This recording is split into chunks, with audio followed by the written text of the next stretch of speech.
Hi, I'm Lorna McCartney from Inverclyde, Bothy, and I've cycled up to the Greenock Cut today so that we can have a nature walk with Mike Holcombe, who is the Senior Ranger at Clyde Muirshiel Regional Park. Hi Mike. Hi Lorna, how's it going? I'm good, thanks. How are you? I'm doing fantastic. It's always fantastic to be outside, especially on a day like today. Yeah, we're lucky we've picked a sunny day for this. Yes, good job we weren't here yesterday. So can you tell us a bit about the regional park, please? Sure, so Clyde Muirshiel Regional Park, a lot of people don't always know necessarily what it is, but it's about 110 square miles of open space and green land. And it was designed in about the 1940s and was designated in the 1990s.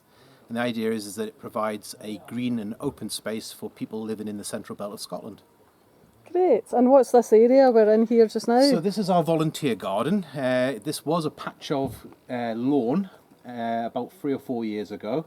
And we decided to put a little fence up and we decided to plant lots of flowers. The problem that we have here is that there's lots of sheep. So anything that we plant that isn't within this fenced area gets eaten. But this area has come up absolutely fantastically in the short space of time, just because it's not getting mowed and it's not getting eaten by the livestock. Yeah, I can see that. It's beautiful. Really abundant, isn't it? Yes, we've tried to put in a mixture of ornate flowers and lots of native flowers, and the bees and the butterflies absolutely love it. This morning we've seen at least 3 species of bee, about 4 species of butterfly, and lots of hoverflies, flies, and various other buzzing insects. So it's absolutely fantastic. Great. So we'll take a wee walk along the nature trail and see what other nature we can see. I think we should. So Mike, where are we now? So we've walked not very far along the Greenock Cut path from the visitor centre, and we're going to be walking along the Greenock Cut to the start of the nature trail.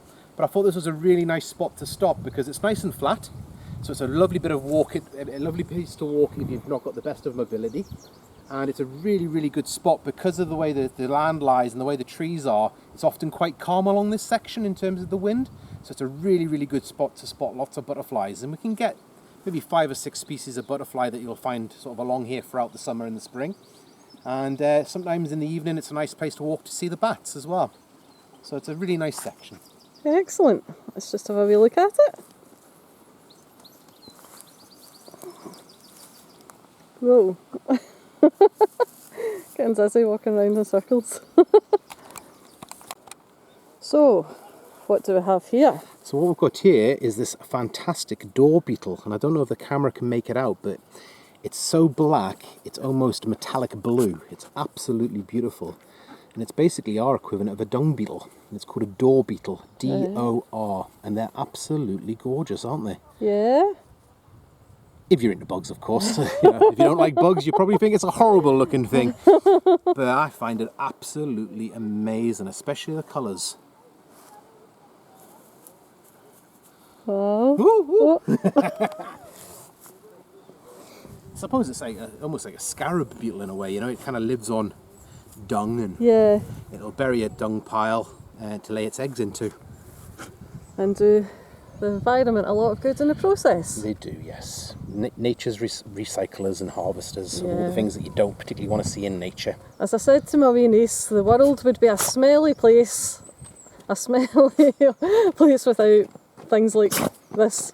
Indeed. Doggy, Doggy did So sneeze. we're at the Greenock Cut oak tree, and it's looking very spectacular. Nice sky as well. So what can you tell us about this, Mike? So the Greenock Cut Oak was shortlisted in 2017 as one of the Scottish Trees of the Year. Unfortunately, we didn't win. I can't remember who won. I think it might have been a tree somewhere up in Orkney.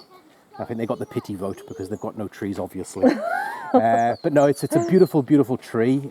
They say that an oak tree grows 1 metre in circumference for every 100 years. And if you look at the base of this tree, all the way around that, you're probably looking at 3, 4, possibly even 5 metres in circumference. It's hard to measure because it's right on the edge of the hill there. You're pretty steep on the other side, so we haven't really measured it. But if I was to estimate an age for this, I would say easily 300-400 years old. Wow, that's quite something. Absolutely spectacular. And it's a habitat all by itself. It's covered in lichens, it's covered in mosses. There's loads of insects on it. There's loads of birds on it. It's just this big, beautiful tree that was probably here before the Greenock Cut was cut. Yeah. Yeah, I remember hearing something about there's something like 260 species live in an oak tree and like 20 species in a sycamore tree. Yep, that's something right. It's like that, yeah. a fantastic resource or habitat for animals is the oak trees. Great. Just think of the history this thing's seen, you know. And I don't know if you can make it out from here. You might have to get a little bit closer. It's got one of our little wood spirits hiding in amongst the branches that we made. Oh yeah, I see that. Yeah. We'll maybe take a wee look in. But might as well have a wee look at the wildflowers that are around here as well while we're here. Yep, so it's not a massive amount here. Ripley. Move the doggy out the way. Come on, pup. So what you've got is the yellow buttercups, which are quite common. Everybody will know one of them. Yeah. And then next to that, 3 different species of buttercups. yeah, So we've got the creeping buttercup, the meadow buttercup, and it's not bulbous, is it? bulbous buttercup. Yeah, Bulbous. that's right. Yeah. Oh. And then we've got the hawkweeds, which a lot of people think are dandelions. They do have that similar look, but they are a completely separate species. They've got that nice slender stem. Oops, a bit of grass in the way. And if you ask me, I think the leaves of this plant look a bit like a rocket. So Oh, we'll just yeah. make them out of the bottom there. There we go.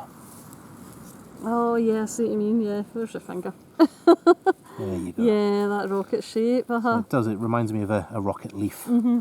Beautiful, beautiful flowers. They come in all sorts of colours. And we've got some clover over here. Just a normal clover, but we also saw red clover a wee bit further back. Fantastic plant, totally underrated. It's a nitrogen fixing plant. So it takes nitrogen out of the air and fixes it into the roots. So you'll often find on arable farms that they might leave their fields fallow but full of clover. So it's good for the plants.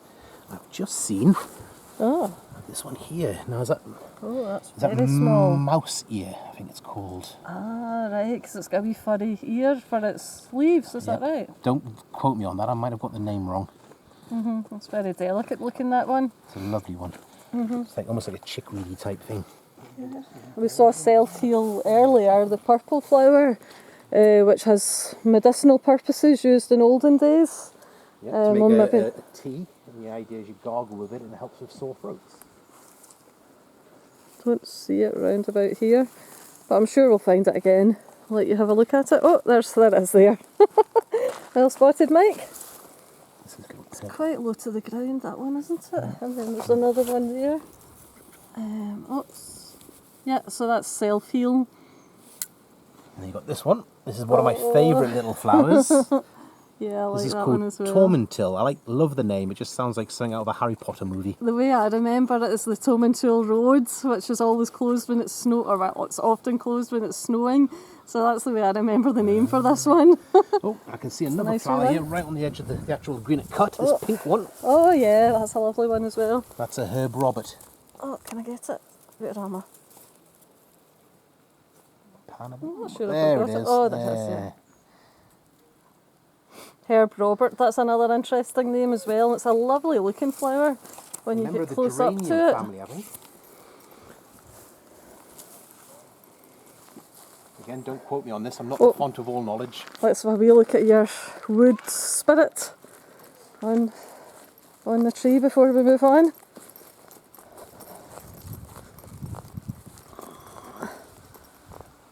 Oh, it's a bit dark to see. We'll maybe see another one. Can't quite get it against the tree. But yeah, there's carved and painted wood spirits. I believe you got a wood spirit trail, Mike, round We do, yes. So we with the volunteers, the rangers, we carve wooden heads just when it's bad weather or maybe just for a bit of a laugh. And we've been placing them around the nature trail for families to find. Great. It's quite good fun. And you've got a really strong volunteer team here, I know that. We do. We've got some fantastic volunteers, but obviously with COVID, we've had to put things on hold, which is a real shame. And I'll be Yeah, honest, I actually miss seeing our volunteers on a regular basis. I bet you They're a do. really, And the really lovely bunch. many hands make light work. Yes, indeed, indeed. Oh, I've just spotted another flower here. Everyone yeah. knows this one, though. This Oh is yeah. the daisy. Daisy, as my wee Everyone niece knows one, yeah. said when she was learning to talk. And I Daisy. hadn't realised it, but the name Daisy is the name has devolved from day's eye. And the reason it's called a day's eye is that the petals of this flower will close in an evening and then open during the day. and it'll often follow, especially if it's in a sunny spot. You'll see the head of the flower will change directions to follow the sun. Wow. So it's called the day's eye, which is amazing. So much more goes on with nature than we realise, isn't there? Oh, there is. I wish I knew more, and you know, there's just so much to learn. Every day's a school day. That's the lovely thing about it, is we're always learning, isn't it? Yep. Can always learn more. And the great thing about rangers is we tend to know lots of little things about lots of little bits. So we tend not to be total experts in everything, but we know lots of interesting things about lots of little things. Great. Well, if I wander on, see if we can find some more tree species. Yeah, let's see if I can some more find, nature. there's a plant called Meadow Sweet that I want to show you, because Oh, I think it's yeah. quite a pretty little flower. Great. Let's move on. Just managed.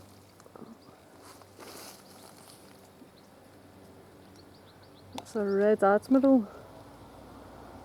Oh, that's away. There's a lot of bees on there as well. Yeah, and lots of bees.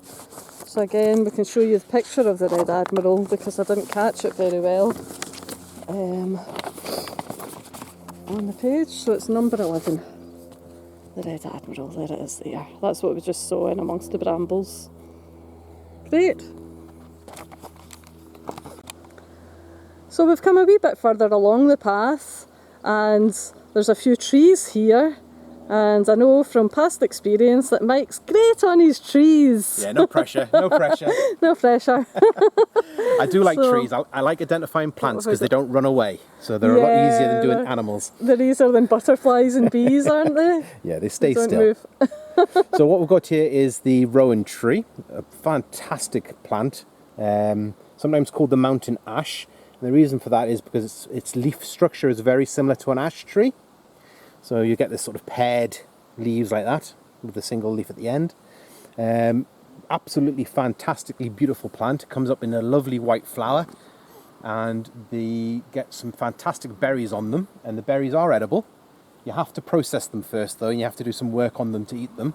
But my mother used to make fantastic rowan berry jelly, and it used to go fantastic with a piece of lamb. But yes, that's the Rowan Tree. It's one of my favourites. Excellent. Mountain ash.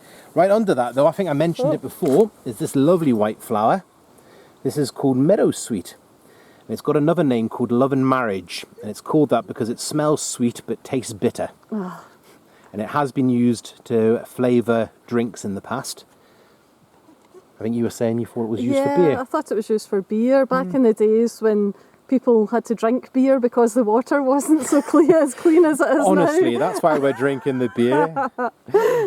Yes, that's Meadow Sweet. That's lovely. And then we've got some other trees here. So behind us, we've got some, I don't know if you can see, just so there's some honeysuckle. Oh yeah, That that's stuff lovely. smells I amazing. better watch I don't step over the edge here. Yeah. End up We've in got the some drink. going on the nature trail, so we might stop and have a smell. Yeah, But that's right a next good to idea. that, we've got this lovely ash tree. Not ash tree, willow tree, Willow. sorry. Yep. Well, in fact, if we turn the leaf over there, there's a shield beetle just inside. A shield bug. Where's your finger? Oh my goodness. Just there. Oh yeah. So it's a beautiful plant thing. They sort of feed on the plants, but I've been bitten by one before and they really hurt because they're not designed for biting the skin. They're designed for piercing plants. Gosh. And it really hurt. That's a willow tree. There's And the willow, I remember from doing conservation volunteering, it was always the willow that we planted near the wet ground. So That's this right. one's There's some of the folklore for willow is quite fantastic. They often say if you're suffering from reoccurring bad dreams, that you should cut a sprig of willow and sleep with it under your pillow. And the idea is it washes away the bad dreams because willow's associated with water. oh, right. And the other thing is, of course, with willow is there's a chemical in it which is where we get aspirin from. It's always great to hear all these facts and learn a bit more about what's round about us, isn't it? Yeah, so nature's painkiller. It's not quite as concentrated as an aspirin, but it was certainly an old remedy for you would chew on a willow stick if you had some sort of pains. Excellent. So across the way. We have a hazel tree, one hazel of my tree. favourites. I keep saying that about all the trees. I know. So this is a You're hazel allowed to tree. have more than one favourite. Gotta love the hazel tree because, of course, it gives us hazelnuts. And without hazelnuts, you don't get Nutella. Other hazelnut chocolates are available. It's a beautiful, beautiful tree. It's fantastic. It was traditionally used as a coppice tree. So what you would do is, in the olden days, you would have rows and rows of hazel, and they would cut it every 5 or 6 years. And so you'd have a stand of trees, cut it down. The next year you'd go to another stand, you'd cut that down. Then you'd have maybe 5 or 6 stands of trees, and you'd work your way through. And by the time you got to the last stand, you could go back to the first stand again and rotate it. So it's incredibly sustainable. Excellent. And it was used for making gates and hurdles and all sorts of interesting bits and pieces. Brilliant. And we have, I'll go this way away from the sun, the pioneer species here, I believe. Yes, this is the silver birch. It's called a pioneer species because it's often one of the first tree species to grow. For a tree, they actually grow incredibly fast, but they don't live very long. So that's the thing compared to, say, an oak tree that grows slowly, that lives for hundreds of years. This one, maybe 150, 200 years most before they give way. Often they don't even get that old. Right. I always love to see woodlands of silver birch because they actually look a maroon colour, don't they? Yeah, so in the woodlands. Certainly in the bark, and especially in the autumn, the bark has a reddish tinge to it. And when you get them all grouped together from a distance, it looks like the canopy's purple. Right, that explains it then, because I've always admired that, but I've never really known why when it doesn't look maroon just now. No, I don't know. It's just the reddish tinge that it's got to it. It's lovely. Great. That's the road up there, so you can imagine where we are. So we'll move on. So we've now turned left, away from the road towards, as you can see, the nature trail. It's a lovely path down, maintained by the staff and the volunteers. Nice big tree down there. I think Mike spotted another few things of interest to show us here. Yep. So we've got this white flower, this really tall one here. This is called Yarrow, and it's an aromatic one, and it smells absolutely fantastic. And it's the essential oil is often used for sort of physiotherapy and massaging. And some of the sort of folklore about it is that it was the oil that was used to massage Achilles in the Greek god mythology. Oh, right. And I've also heard it said that this plant was put into the shoes of soldiers to stop their boots from smelling. Wow. So you could walk on it and it would crush it and sort of infuse the oil into the shoe to try and get rid of the smell of sweaty feet, I guess. But it's a beautiful, beautiful smelling plant, and you can just pick a little tuft and then rub it between your fingers, and it's really quite a strong, pungent smell. Excellent. And then behind that... So if I remember rightly, this is an umbellifer. It is an umbellifer, yes. Because it looks, the way I remember it is, it looks like an umbrella from underneath. So I don't know much about my plants, but there's wee bits of information that I retain. Yeah, if everyone just had a little bit of year. information, that would be fantastic, wouldn't it? So behind the yarrow, we've got this very unusually shaped hawthorn tree that's been bent and cracked and fallen over in the wind and grazed by sheep. But it's going to be a fantastic autumn, because what you can see here is lots of berries coming up. And the berries obviously then are going to be a food source for the birds in the autumn. So there'll be things like the fieldfares and the blackbirds and the thrushes and things like that that'll eat the berries. So the fact that we're seeing so many now means there's going to be a really good food source for the birds in the autumn. And what else did we see here? We saw, it was a bog aspen. Oh yeah, that's a lovely flower as well. Little yellow flower here. Oh, yeah, that's really nice, because I was surprised to see it here. I thought, I've only really seen it in the bogs before, bog aspen. Yeah, well, mostly you tend to find it at the bottom of the nature trail where it's a lot wetter, but obviously the seeds have made it up here a little bit. It's a lovely little yellow flower. And there's some nice more examples of the self-heal there. Yeah, nice. that's really healthy looking self-heal.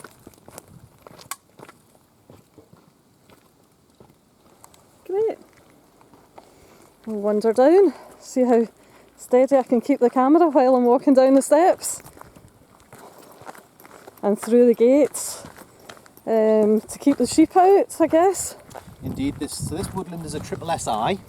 A triple SI means a site of special scientific interest. Sorry. It's okay. Take a picture of your jumper. Yeah, showing off my stains. So yeah, site of special scientific interest, and the reason it's been designated as this is because if you look at the map of Inverclyde, there's actually not that much native woodland. We've got lots and lots of plantations, like you can see Leapmore Forest in the distance. Lots of trees that have been planted as modern day plantations, but this area is semi-ancient, it's a semi-ancient woodland, which means it's been trees for hundreds of years. And if you go look at the historical maps of Inverclyde, this whole valley is just so steep that it's just never really been cut, which means it's a fantastic habitat for birds and mammals. Really good for things like badgers, foxes, roe deer, squirrels. Unfortunately, no great red squirrels, but it's great for small birds. And because you're getting the small birds, you'll get bats, you'll get birds of prey. So it's a really, really nice woodland, and it's not a challenging walk in particular. It's sort of a hill down to the boardwalk at the bottom of the trail, and then steps on the way out. But it's a fantastic short 45-minute walk. Excellent. I think we'll have a wee look at this patch in the middle here while we're here.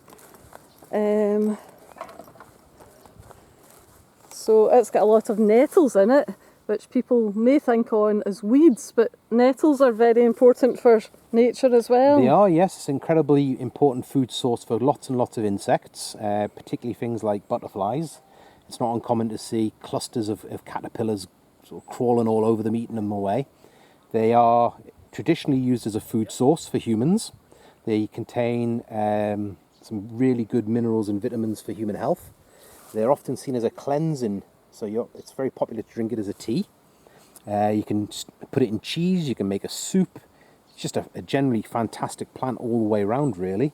It's even been used to help with arthritis. People actually sting themselves on purpose in the areas that they get the arthritis, and they actually find that it gives them a little bit of relief. That must be down to certain people. I don't know if that's for everybody, but that is pretty interesting. What else can you say? Oh, the stem is a really good source of fibre. Not for eating, but for making things. So things like string.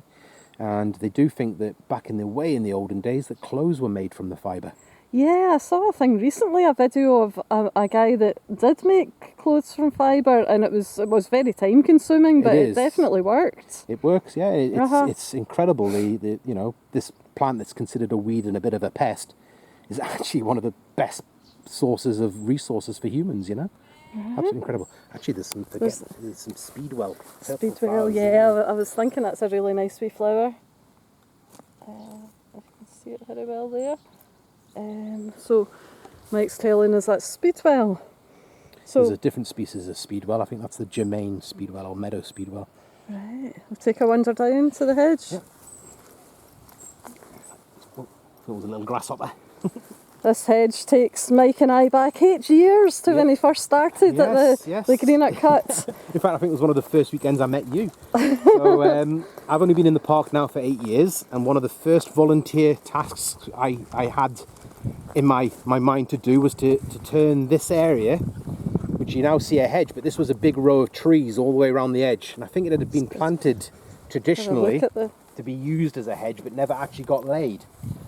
So the trees were very tall, very woody, they blocked the view, and it created a sort of a pocket where the air didn't move, and it meant it was really bad for midges. So with the help of Lorna and some of the other volunteers, we cut the trees down, and then you don't cut all the way through, you bend it over, and then you sort of weave them together, and the idea is that you make a hedge. And so now this hedge is at least 8 years old now, and it's come on really, really great. You can see it's laid horizontally, and the hedges are actually stock proof. Every so often you have a vertical post in, and you weave it round, back and forward round the vertical post. Let's see my hand there. And this is another one that I've got a way of remembering the naming for it. When you cut away, it's actually called a pleach. And you cut away until the tree's ready to bend over, so you can weave it in horizontally or diagonally, really. And the way I remember that is we had hedging karaoke, and it was Son of a Pleacher Man. Yeah. So the hedges are an amazing wildlife corridor as well.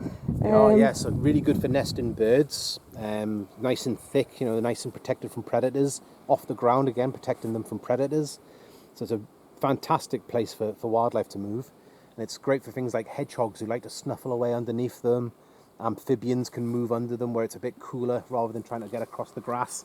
So yeah, hedges are an incredibly important wildlife feature, and if you can have them, great. This is another interesting wee plant here called Birchfoot Trefoil, and it's also called ham and eggs. Ham and eggs.